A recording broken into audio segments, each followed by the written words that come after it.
like I said, I'm over 40. I've been on department for 20 years, and I'm still out there training. Especially down here in Florida, where it's like 100 degrees, 100% humidity almost every day. You're foolish and almost suicidal for not wearing your gear whenever you can.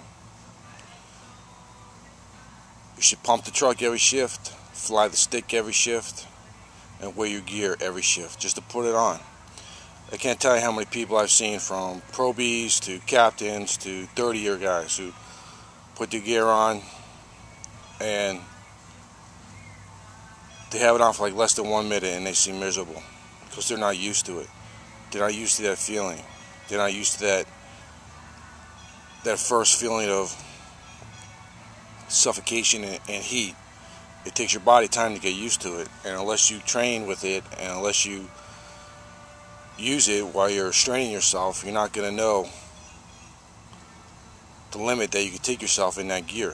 You're not going to know how long it's going to take your body to get accustomed to that gear once you put it on. And with all that stress and with everything else, I'm sure that's a big part of firefighter injuries and deaths, is that they're not used to the gear. They're not used to putting it on. They're not used to the strain that just the gear itself, without working, without doing anything, that gear puts on your body, especially down here in Florida. So, people think I'm crazy for doing what I do, but I do it for a reason. I'm waiting for somebody, one person, to join me.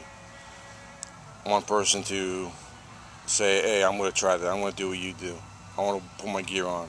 I don't want to have to first put it on a fire, first, 3 o'clock in the morning, and have to get used to it.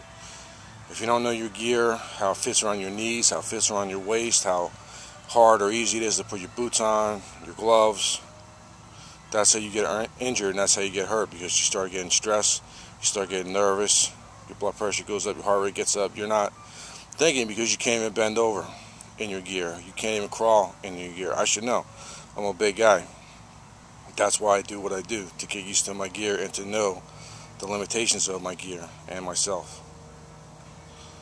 So please, guys, please, everyone out there, all the stuff that I have, that I train with right now, besides the gear, cost me nothing. Look, that's 4 pallets screwed with all the wiring I found, old sheets, webbing, tubing, whatever I could find to put on for a collapsed ceiling prop. 2x6, 2x8 for a confined space. Empty foam jars for wall breach.